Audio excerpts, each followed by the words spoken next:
Ring the dinner bell for trout, kokanee, and landlocked kings with Kellogg's Willow Leaf Dodgers. Available in mini and magnum sizes at fishhuntshoot.com. Get yours today.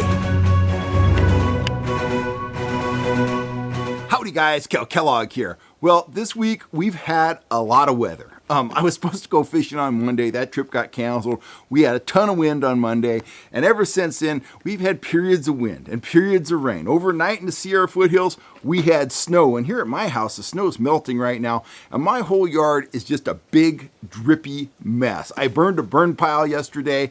Usually I like to let them simmer and it kind of eats up the rest of the wood and fuel that's in there. Well, the rain put that out. You can see I'm getting some wind here, getting a little bit of snow spitting at me. The rain put my burn pile out, so now that's a big mess. But long story short, I haven't been out on the water, so I've been devoting my time to getting my guiding equipment ready.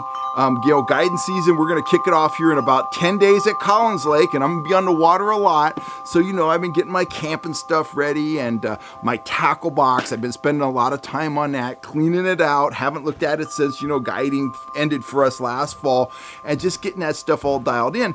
And I recently had a question from a viewer of the channel, and he specifically asked, how do I store my spoons and how do I store my Dodgers and attractors? And that's what we're going to talk about right now. I've got the 2 spoon boxes that I carry in my guiding tackle box. These are spoons that I manufacture. These are spoons from other manufacturers. Now, a lot of guys are surprised that I carry spoons from other manufacturers. And I learned this like 15 years ago. When I first started at the Fish Sniffer, I saw Uncle Larry Barnes down at Glory Hole Sports at New Maloney's Reservoir. And he was buying, and he makes Uncle Larry spinners, very famous kokanee fisherman, and he makes some of the best spinners you can buy. But I saw him buying lures made by other manufacturers, and I thought I'd poke at him a little bit. I said, hey, Uncle Larry, those aren't your lures? And he says, well, no, because my lures don't work every day. Now, between then and now, I've met a lot of tackle guys that will only fish with their own lures. But, fish are fickle. What they want today, they don't want tomorrow. Maybe they want a lure from another manufacturer that you don't make if you're a tackle guy. So I've always adhered to that. So this big box here, these are the spoons that I manufacture, and the smaller box here, these are spoons that I've used in the past that I know produce fish. So that way I can kind of compare these spoons to my spoons, and I always have the proper lures to get the fish to go if there's any kind of a spoon bite.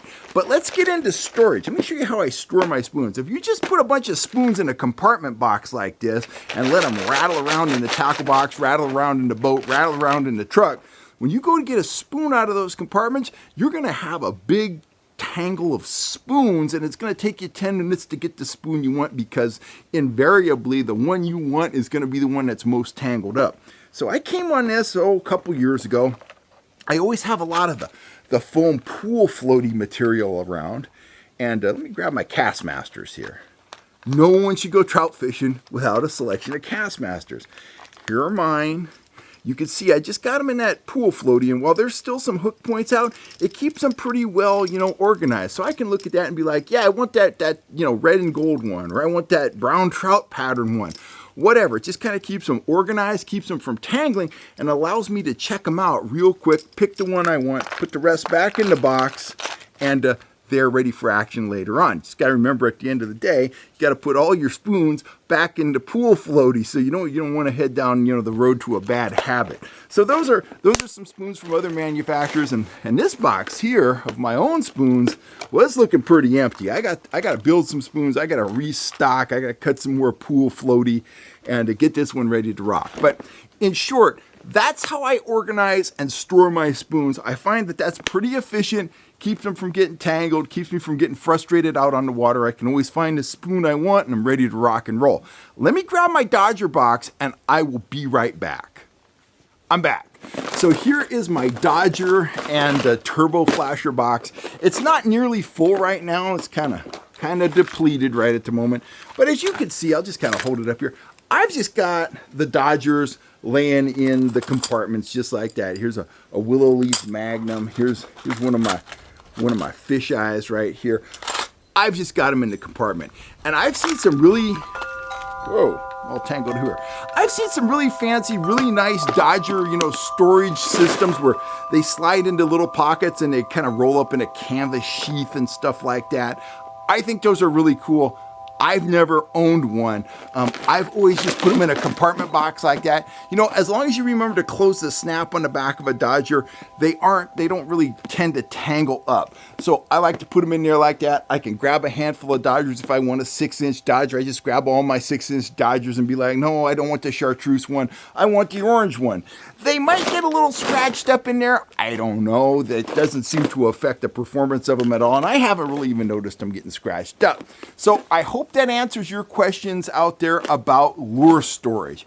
The spoons, they require a little more thought, a little more effort to keep them from getting tangled up into that aforementioned ball of tackle that will drive you nuts. But the Dodgers, I don't think you need much more complicated than just a compartment box, kind of alter the size of the compartments to match the size of the spoons or the Dodgers rather that you're using. I've got the small willow leaves down here in a small compartment, and got the big compartment for the big stuff like that. And of course down here I have a whole bunch of rigged up turbo flashers. So I'm pretty much ready to go. I just need to add some colors to this box and I'll be ready for guiding. But as you can see, my Dodger selection, pretty simple stuff. I use Dodgers when I have to. I use turbos when I have to, but I don't feel the need to carry a monster, selection of Dodgers and turbos. Basic colors, basic sizes, integrate them as I need them, and I'm ready to go. And truthfully, last year, the smallest Dodger in the box produced our biggest fish. We had multiple fish over 8 pounds, topping out at about 12 pounds, and they all came on that mini Willow Leaf Pro Dodger with a worm behind it. Anyway, that's all I got to say for now. If you're looking for any of the tackle I just showed you, go on over to fishhuntshoot.com. That's how we store our gear on the FHS guide boat. We keep it all in a big Condura, canvas tackle box, taking on and off the boat every day because I don't want anybody walking off with all my lures and Dodgers and whatnot. So anyway, that's the way we store our stuff. It's a system. It works for us. Perhaps it'll work for you. I'm signing off for now. The camera's starting to get wet. It's raining again. Anyway, I'm Kel Kellogg, and I will catch you next time right here on YouTube, guys. And hopefully I'm going to be out fishing towards the end of the week, and I will put together some content with me holding up a big old trout. You never know. Anyway, you have a wonderful day. I'm Kel Kellogg, and I will see you real soon right here on YouTube. Thanks, guys.